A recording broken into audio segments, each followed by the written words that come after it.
Brasil nesse momento. Pois é, aí para a gente repercutir esse assunto e muito mais, nós estamos recebendo, já aqui nos estúdios da Jovem Pan News, senador Rogério Marinho, aqui presente, vai falar sobre o cenário político do país e também os planos para as eleições de 2026. Senador, seja muito bem-vindo, bom dia.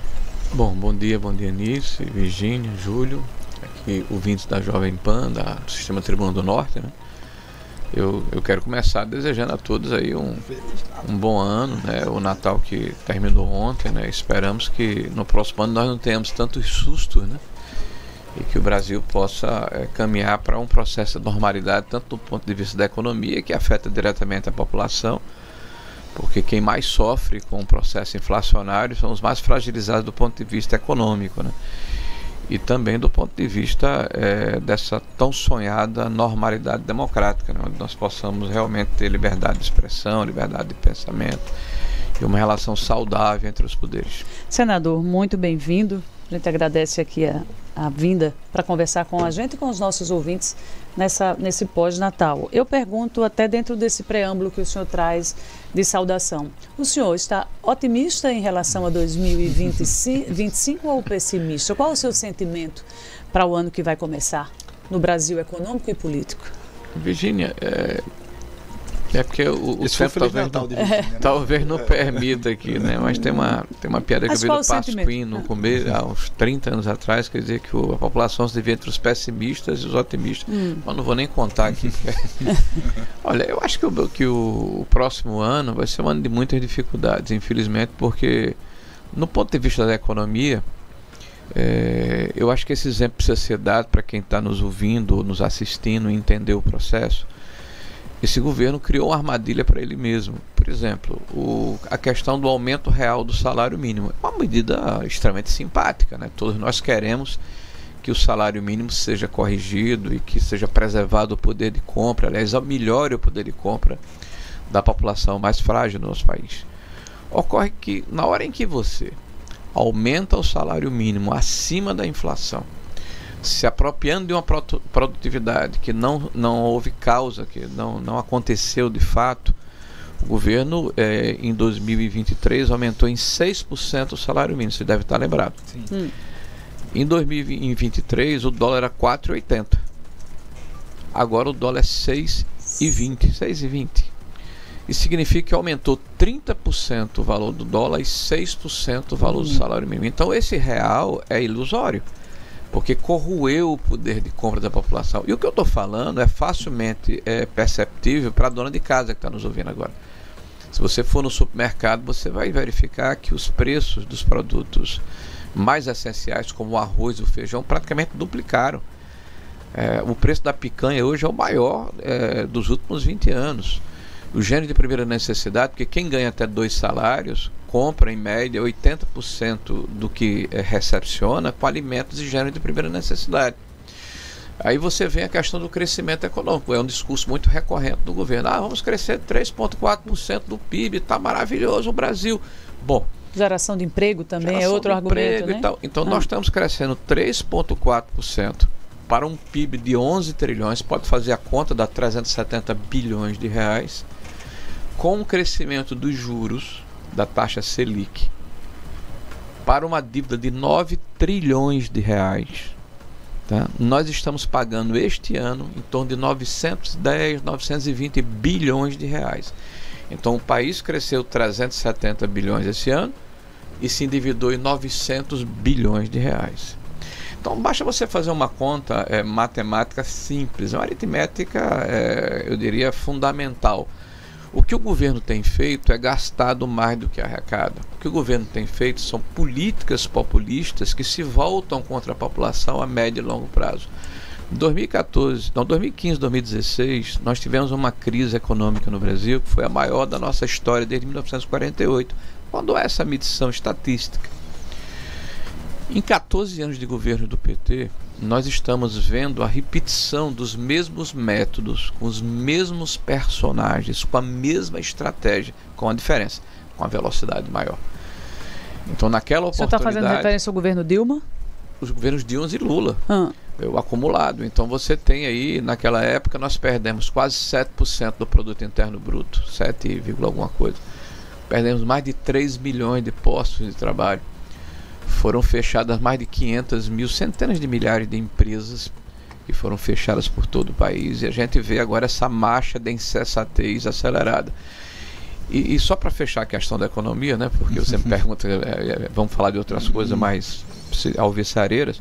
O governo começa com uma PEC da transição entre 22 e 23. Acresce 180 bilhões de reais no orçamento, sem contrapartida de receita. Em seguida faz um arcabouço fiscal dizendo que vai estabilizar a curva da dívida pública. Só que o arcabouço, quando ele é feito, ele estipula que vai haver o crescimento dos investimentos do governo no ano subsequente, indexado à inflação mais 2.000%. Como é que você vai estabilizar dívida se você está gastando mais, né, do que você está arrecadando? O crescimento das receitas do Brasil estão crescendo muito, em torno de 8%, 9% acima da inflação. Só que as despesas estão crescendo 16%, 17%. Né? O arcabouço fiscal já foi ultrapassado 8 vezes. 8 vezes. Né? A questão do salário mínimo que eu já falei, a indexação da saúde e da educação. Quem não quer gastar com saúde e educação? A gente precisa gastar, mas gastar bem. O Brasil gasta 6% do PIB com a educação e nós estamos em 73º lugar em qualidade ou proficiência da educação. Estão gastando mal. Tá? E isso está indexado ao crescimento da receita, que é 9 ou 10% acima da inflação, quando todas as demais despesas é no máximo 2,5%. Aí vem a questão dos subsídios. O governo fala dos subsídios, você tem quase 500 bilhões de reais de subsídio, ou seja, renúncia fiscal dentro do orçamento. Nesses últimos 2 anos, este governo já estipulou mais 200 bilhões de reais. E na reforma tributária, mais 300 bilhões de reais. Aí vem a questão dos precatórios. Nós recebemos uma herança maldita do presidente Bolsonaro. O presidente Bolsonaro tinha uma média histórica no Brasil nos últimos 10 anos de 20 bilhões por ano de precatórios. Com Bolsonaro isso cresceu para 90 bilhões. É a culpa de Bolsonaro? Não, são processos de 20, de 25 anos, inclusive do Fundeb até de Fernando Henrique Cardoso, que foram jogados no peito do presidente de repente. O que é que ele fez? Fez uma PEC, eu pago 60, 30 eu difiro ao longo de 5 anos. Mas esses 30 bilhões que eu estou diferindo, quer dizer, jogando ao longo do tempo, eu permito que você possa bater com tributos ou com em concessões ou com privatizações. O governo estava fazendo 250 bilhões em média por ano. O que é que o governo fez, o governo do PT? Matou essa PEC, acabou com o diferimento e com prorata, pagou à vista esses 30 bilhões, mais 60 bilhões de 23 e 24, dizendo que era de Bolsonaro, quando na verdade era do governo do presidente Lula. Quem comprou esses precatórios com deságio de 30% e de 40%, recebeu pelo valor de face, então pega 90 bilhões aí, e faz uma conta besta aí de 30%, 3 vezes 27 bilhões de reais de lucro para quem comprou esses precatórios. São um dos maiores escândalos que aconteceu no Brasil, com o Haddad indo para a televisão dizer a culpa é do governo passado. Bom, para de falar da já respondeu que o senhor está pessimista. Produzir o mínimo. Senador, recentemente a gente teve também uma decisão do ministro Flávio Dino com relação às emendas. Muito se falou numa possível tabelinha entre governo federal e STF nesse caso da suspensão. Queria saber a opinião do senhor, tanto sobre a intervenção do judiciário nesse quesito, ou se o senhor acredita também que houve algum tipo de acordo entre o presidente da República e o ministro Flávio Dino. Olha, eu não vou ser leviano para fazer uma afirmação do que houve. Eu não creio nas bruxas. Quero que losais, né? Então, jabuti não sobe em árvore, né? É evidente que está muito claro que há uma afinidade muito grande entre o Supremo Tribunal Federal e o governo federal, né? Como nunca antes na história do país, né? Para parafrasear o nosso presidente aí, o senhor Lula, né? Eu acredito o seguinte, que há um desequilíbrio, há uma disfuncionalidade entre os poderes. A maneira como o Supremo Tribunal Federal tem agido, depois eu entro no mérito da sua pergunta, especificamente em relação às emendas, ele se arvora na condição e na prerrogativa do Legislativo e do Executivo. Né? E tem uma série de exemplos. A questão do marco temporal, que já foi definido pelo próprio Supremo Tribunal Federal e que deu uma estabilidade no campo, isso voltou a ser discutido, e você vê que as invasões de terra nesse governo explodiram, né? Então em toda hora você encontra uma ação de um grupo de índios ou pretensos índios ou de camponeses e tal, invadindo propriedades produtivas, dizendo que isso é em função dessa nova definição do que é o marco temporal, né? A questão da segurança pública, que vocês começaram a falar ali, assim que eu cheguei aqui, né? Você pega, por exemplo, o caso da DPF, que está sobre a égide do ministro Fachin, que é uma ação que determina e que permite que o judiciário atue como executor de políticas públicas. Então toda a área de segurança pública do Rio de Janeiro é monitorada e mandatada pelo ministro Fachin, que todos os meses recebe relatórios da polícia do Rio de Janeiro para subir ao morro e ir para uma comunidade, precisa informar a Secretaria de Segurança, a Secretaria de Saúde, a Defensoria Pública. Então, quando chega lá, os bandidos já estão tudo sabendo e se protegem. Então, explodiu a criminalidade no Rio de Janeiro após essa DPF. A polícia está manietada, não tem como se movimentar, tá? E é uma demonstração de uma interferência indevida do Poder Judiciário na ação do Executivo. Essa questão do... Aí eu poderia falar aqui de N exemplos, né? A forma... Essa questão da censura prévia, que é uma coisa execrável, detestável, eu diria até extremamente antidemocrática, já que está tão em voga se falar em essa questão de ser antidemocrático, né? Então, você vê, por exemplo, a votação do Marco Civil da Internet. Está se votando a inconstitucionalidade de um artigo, que é o artigo 19, que vai bater em cima de vocês aqui. Sim. Né?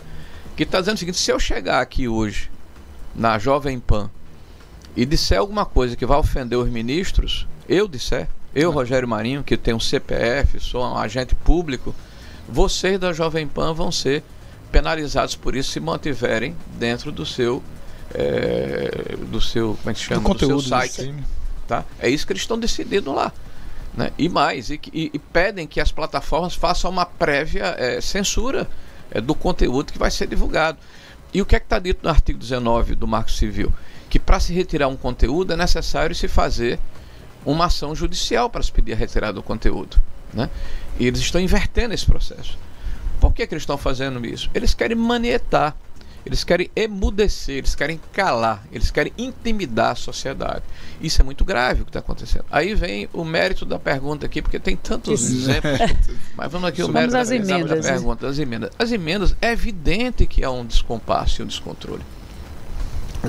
O valor das emendas explodiu exponencialmente. Então, sei lá, tem 40 ou 50 bilhões de reais num país que está quebrado. Agora falta liderança política, falta autoridade moral do presidente da República para sentar-se numa mesa com os poderes, com os seus dirigentes, o presidente do Supremo Tribunal Federal, o presidente do Congresso Nacional, o presidente da Câmara Federal e o próprio Executivo, dizer: olha, vamos acabar com a brincadeira, a gente vai explodir o país. Então, qual é a contribuição, né, que o Legislativo vai dar? Vamos reduzir em 20% as emendas. Qual a contribuição que o Executivo vai dar? Vamos reduzir esse PAC que já causou tanto mal ao Brasil, cemitério de obras inacabadas, milhares de obras abandonadas, falta de planejamento, malversação de recurso público. O que é que o Judiciário pode fazer? Vamos resolver a questão dos supersalários. 80% dessa distorção, 12 bilhões de reais por ano, é o Judiciário.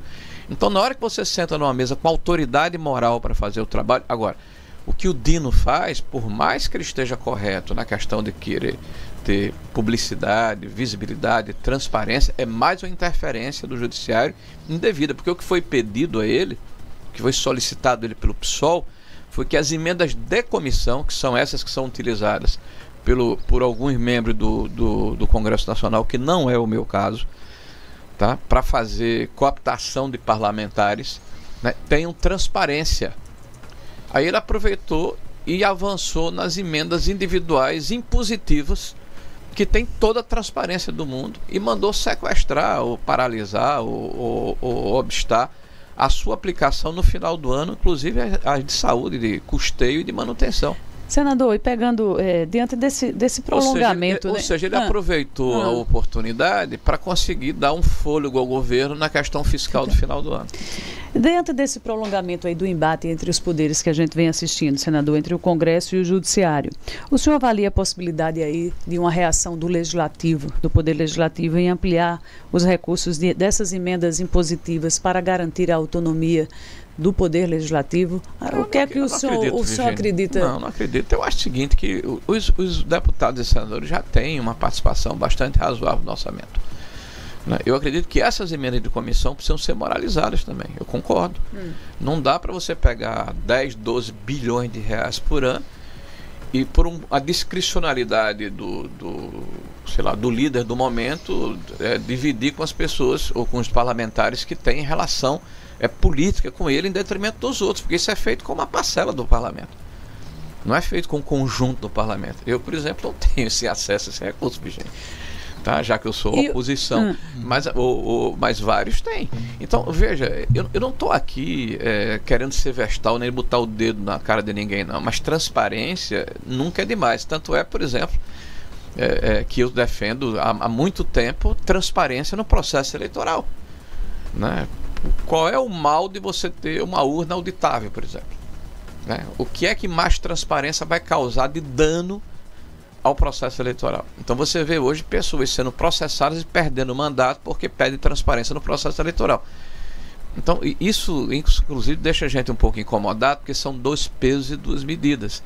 Então para algumas coisas serve, para outras não. Por exemplo, a Michelle entrou com uma ação contra a Érica Hilton, que fez acusações grosseiras contra ela na tribuna da Câmara, e acertadamente o judiciário disse o quê?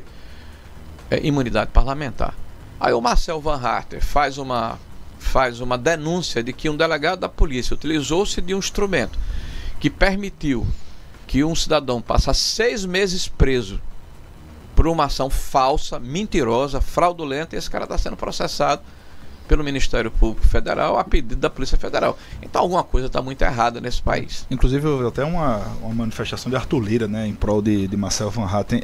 Senador, falando mais uma vez, para antes da gente voltar a entrar no assunto local, sobre a intervenção do STF, o ministro Alexandre de Moraes ele segue comandando aquele processo relacionado tanto aos atos de 8 de janeiro, também possibilidade de uma tentativa de golpe. Eu queria saber como o senhor tem avaliado a atuação do ministro Alexandre de Moraes nesses casos específicos, e o senhor acredita que se há uma distorção dele permanecer no comando desse inquérito? Júlio, não tenho dúvida que o que está acontecendo no Brasil é uma completa inversão de valores, está se colocando de ponta cabeça o sistema judiciário brasileiro. Aliás, o sistema judiciário no mundo inteiro, né? Não tem cabimento, primeiro, você ter um processo que foi aberto de ofício dentro do Supremo Tribunal Federal, na época, inclusive, para apurar eventuais agressões contra os ministros, que foi uma reportagem que saiu numa das revistas que acusava o ministro Toffoli, né, de ser beneficiário, né, de propinas por parte da Odebrecht. Se eu não estou enganado, eu acho que era a Odebrecht. Então, a partir desse inquérito, né, que já agora em 15 de março, se eu não estou enganado, de 2025, vai completar 6 anos. Né, se criou um juiz universal que pode tudo, assim, independente da questão política partidária, porque quando você pergunta a um cidadão se o ministro está correto, o cara se votou no PT diz que está, se votou contra diz que está errado. Então é esse o conceito que a justiça quer passar. Quer dizer, você só está certo se você prejudica meu inimigo. Eu acho que a justiça tem que ser imparcial, e esse mesmo juiz dá entrevista dizendo que seria a pessoa que iria sofrer uma retaliação a ponto de ser assassinado. Então, qual é a idoneidade que esse cidadão tem, qual é a isenção que ele tem de estar à frente desse processo? Né? Tira até a questão de idoneidade, eu acho que eu carreguei na agenda, mas qual é a isenção? Qual é a imparcialidade? E o princípio do juiz natural, que é por sorteio. Então ele passou a ser uma espécie de xerife do país. Tudo passa nas mãos dele. Você vê, por exemplo, agora o caso de Daniel Alves, que foi solto. A progressão de pena que ele estava cumprindo já havia se exaurido há quase 3 meses. Finalmente ele concede a progressão, mas quando concede, bota tornozeleira, impede que o cara dê entrevista, que é um negócio absolutamente atípico, converse com algumas pessoas, se recolhe em determinado horário, quer dizer, bota uma série de restrições cautelares que na verdade não cabem dentro de um processo como falando esse. Sobre Daniel Silveira. Sobre Daniel Silveira, desculpa, é porque eu porque também jogamos de futebol. Me equivoquei. Aí agora o cara volta a ser preso sem sequer se perguntar se de fato ele estava numa emergência médica, que já foi confirmado que estava, né? Então isso mostra um assodamento, uma questão pessoal.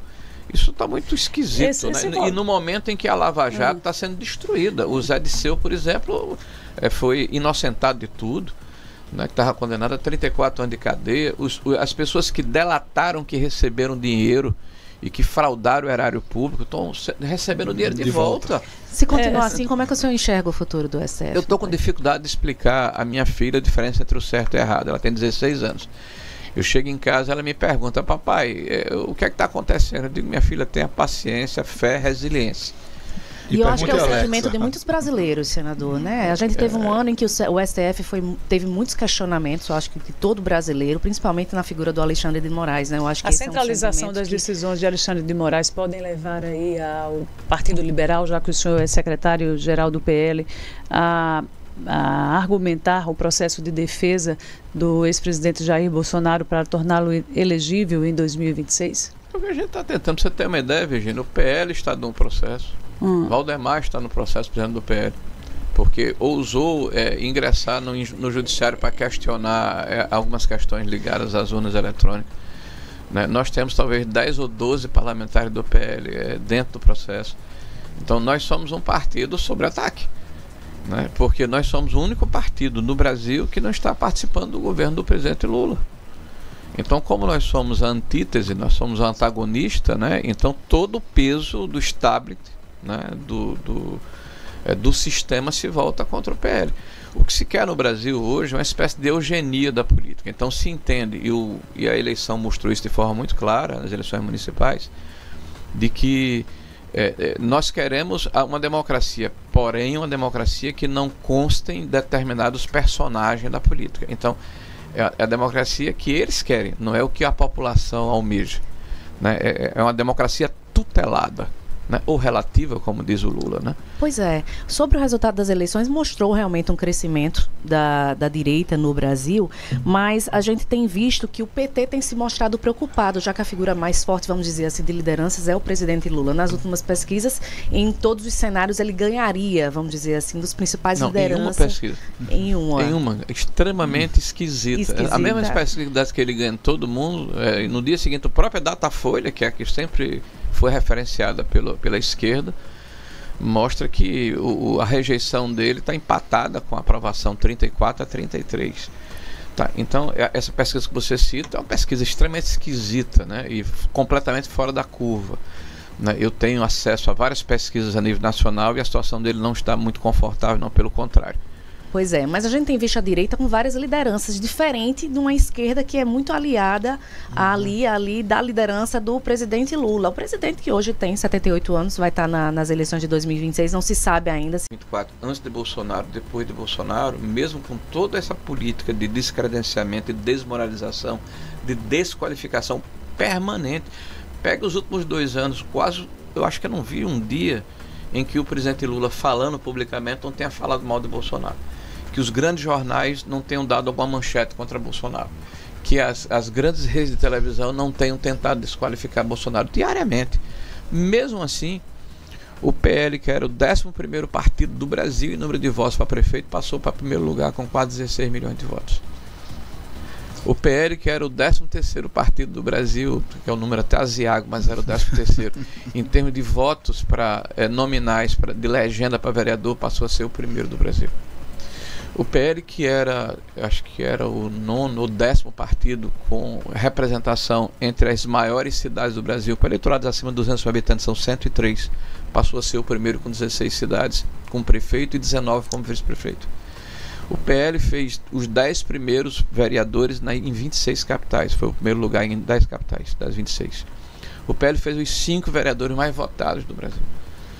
Então, isso mostra que há uma força muito grande dessa direita, que precisa ter maior nitidez programática, ideológica, e esse é o trabalho que nós estamos exercendo como secretário-geral do partido, para que a população brasileira se sinta de fato representada por um partido político, né, que não vai tergiversar, quer dizer, que não vai titubear, que não vai sair do que se espera dele.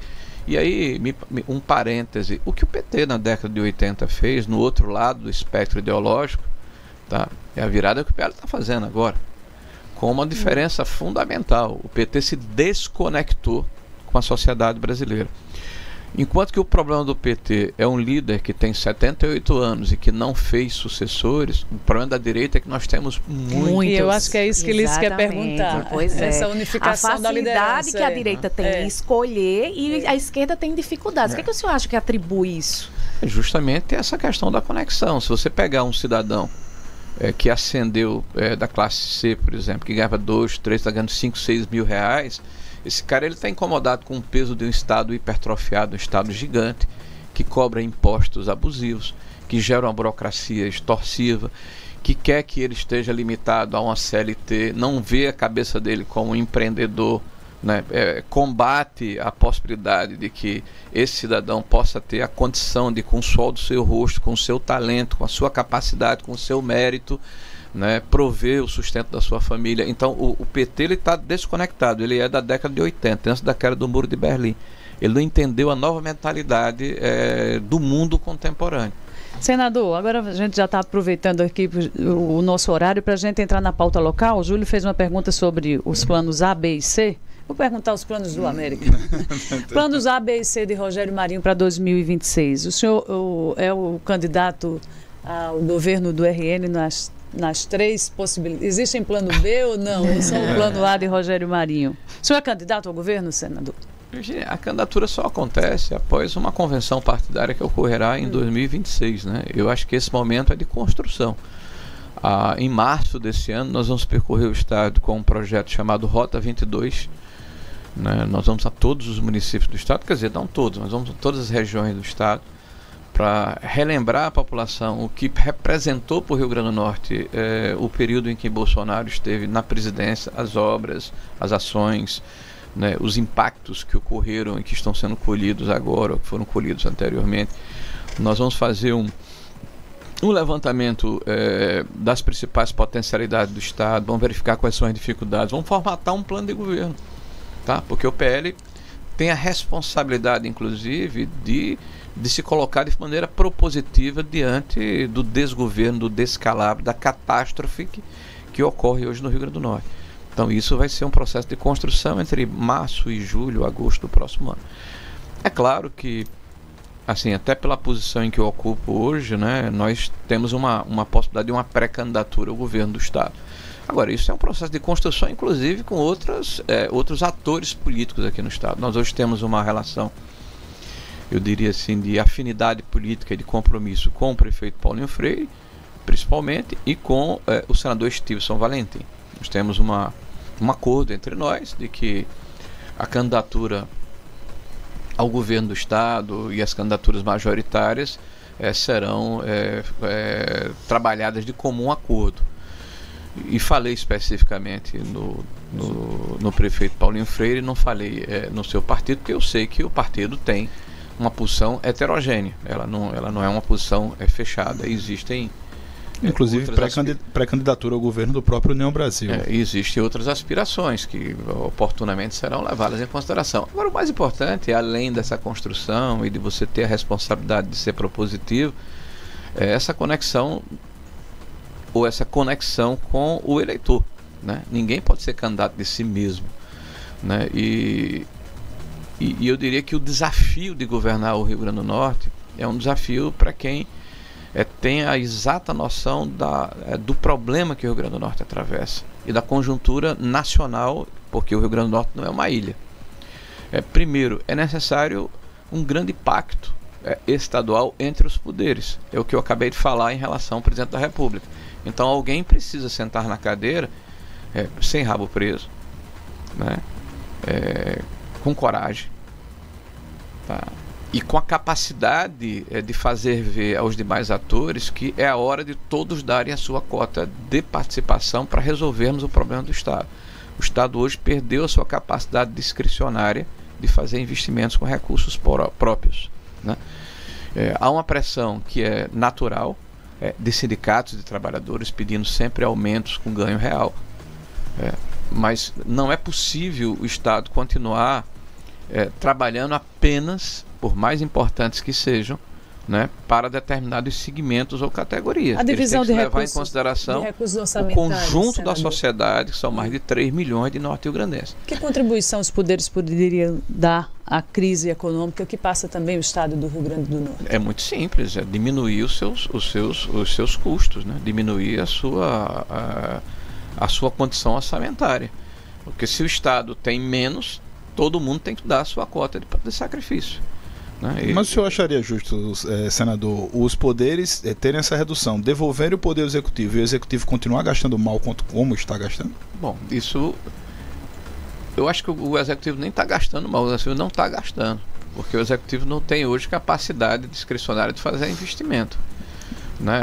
Está pagando folha. O que paga-se hoje de folha de pessoal, terceirizados, fornecedores, não sobra no final do mês R$0 ou muito pouco para fazer os investimentos, por exemplo, para recuperar as estradas, para recuperar os hospitais regionais, para melhorar a qualidade da nossa polícia, da segurança pública, para fazer investimentos em infraestruturas que potencialize o que nós temos de importante que gera emprego e renda, que é a questão do turismo, que é a questão da agricultura irrigada, que é a questão da castanocultura, que é a questão da necessidade de um polo têxtil, que é a questão da logística. Então, nós estamos presos, eu diria, num espiral negativo e deletério. É como se tivéssemos com um cachorro correndo atrás do próprio rabo. Enquanto não houver a coragem de se trazer iniciativa privada, de se vender bens do Estado, de se estabelecer as parcerias necessárias, que agora estão sendo feitas de maneira tardia, no 6º ano desse governo. 6º ano desse governo. Foi publicado antes de ontem. Então, a questão ideológica e a visão estreita, mesquinha, né, tem atrasado e prejudicado o conjunto da sociedade norte-riograndense. E o pior, nós estamos ficando para trás. Porque se dentro da conjuntura nacional há dificuldades, há para todo mundo. Agora, olha o que está acontecendo na Paraíba e no Ceará, estados vizinhos. Né, e vejo o que está acontecendo no Rio Grande do Norte. Então, claramente é um problema de apagão gerencial, de incompetência. A gente viu a manchete da Tribuna do Norte ontem, na edição do dia do aniversário da cidade, o prefeito Álvaro Dias dizendo que não está indicando ninguém para o secretariado do prefeito Paulinho Freire. O senador Rogério Marinho fez alguma indicação? Não, eu não. O partido? O grupo. O grupo? A minha conversa com o deputado Paulinho Freire em outubro de 2023, quando decidimos apoiar, foi que ele estaria à vontade para formar um secretariado técnico, né, e fazer as alianças políticas necessárias para vencer a eleição e fazer uma grande administração. Expectativas para a gestão de Paulinho Freire, perdão. Não, eu queria saber se Paulinho foi convidado para ingressar no PL também. Eu acho que Paulinho hoje ele tem uma estatura, né, tem uma importância no Estado. Qualquer partido ficaria muito feliz em recebê-lo, mas por isso mesmo eu acho que ele é que tem que tomar a iniciativa de eventualmente buscar uma outra legenda se estiver desconfortável no seu partido, que eu saiba ele está confortável na União Brasil. E as expectativas para a gestão de Paulinho Freire, né, os desafios aí que ele vai enfrentar? Olha, Paulinho tem aí uma oportunidade de fazer história, né? Paulinho eu conheci Paulinho nos bancos escolares, né? Quando nós tínhamos aí de 10, 11 anos de idade, né? Fomos contemporâneos de Marista, né? Naquela época a gente já fazia política estudantil, né? Líder de classe, da época Centro Cívico, que era o Grêmio, né? Então eu conheço Paulinho, eu posso dizer aqui, quase 50 anos, né? O tempo passa, né, senador? E nesse tempo todo eu vi Paulinho amadurecer, crescer como um político importante do nosso estado. Foi várias vezes vereador, presidente de Câmara, deputado estadual, deputado federal. Amadureceu, ele tem hoje experiência, ele conhece bastante a cidade. Eu acho que ele tem uma característica que a própria vida lhe proporcionou, que eu acho que é muito importante. Ele é uma pessoa que esteve dos dois lados do balcão. Então ele é muito ligado a esse setor de entretenimento, de cultura, de turismo, que é o principal componente econômico da nossa cidade. Eu espero que ele esteja muito focado nisso, né? Porque isso significa emprego, renda e oportunidade. A questão da educação para mim é muito séria, porque não é só construir escola nem aumentar salários, é melhorar a proficiência e a qualidade do aprendizado dos alunos. Né? A saúde está sendo feita aí um grande hospital, né, geral no estado aqui em Natal, né? E eu acho que isso pode ser um divisor de águas no sentido de melhorar também a qualidade do atendimento. O setor de transporte no estado, principalmente o transporte público, né, precisa ser redimensionado, né? Nós precisamos mudar essa situação aí que tem afligido e prejudicado muito as pessoas que dependem do transporte, né? No mais, ele vai ter aí todas as condições, a boa vontade, todo mundo está com muita vontade de ajudar Paulinho Freire a fazer uma boa administração. Espero bons frutos aí. Senador, e para encerrar, estamos encerrando também a gestão de 6 anos aí consecutivos do prefeito Álvaro Dias. Como é que o senhor avalia a gestão? Qual a nota que o senhor dá para a gestão de Álvaro Dias, senador? Não sei, não posso dar nota não, porque nota eu teria que ter aí todos os dados, né? Eu não sei como é que está a questão de... Mas como é que o senhor avalia a gestão? Olha, tem muita realização, né? Tem muita obra aí que está sendo entregue à população. Acho que ele deve sair aí de forma positiva, né? E aliás, eu tive a oportunidade, né, de ser parceiro da Prefeitura de Natal. Várias obras importantes que estão sendo entregues aí, ou que estão em construção, tiveram a nossa ajuda, né? Como a questão da engorda, né? De Ponta Negra, como a questão, né, da Pedra do Rosário, toda aquela revitalização, as ruas drenadas e pavimentadas da Zona Norte, o acesso lá do Pontilhão, né, de Cidade Nova, do Planalto, né, asfaltamento na cidade, as obras de infraestrutura remanescentes da Copa, que nós liberamos dezenas de milhões de reais aí, né, para resolver a questão das lagoas. Enfim, nós tivemos aí a nossa participação e acho que a obra sai com um saldo positivo em termos de legado de obras. Eu não posso dar uma nota que eu não sei de que forma sai aí a questão de finanças,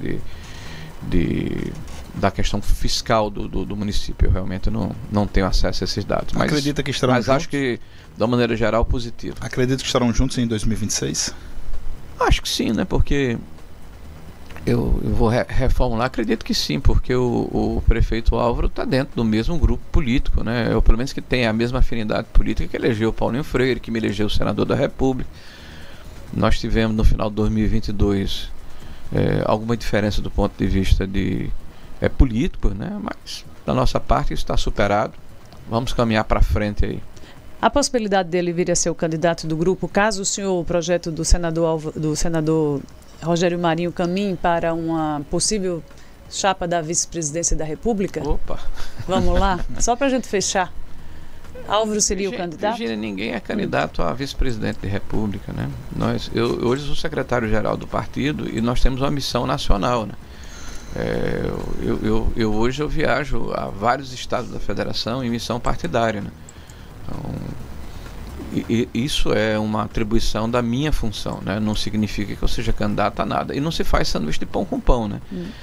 Eu não tenho dúvida que o PL terá candidato a presidente da República. Então, dificilmente, o vice será do PL também. Muito bem. Senador, a gente agradece os esclarecimentos, ainda em tempo desejando Feliz Natal, já aproveitando e desejando um feliz ano novo, né, de 2025, que será de muito trabalho, como o senhor disse aqui durante a nossa entrevista. Agradecemos pelos esclarecimentos, sempre bem-vindo a retornar. Obrigado, Alice. Obrigado, Virgínia, Júlio e todos aqueles que nos acompanharam aí no Jornal da Manhã. Ok, senador. Feliz ano novo. Feliz ano novo, verdade. Bom ano novo. Vamos para o intervalo. Na volta. Melhore seu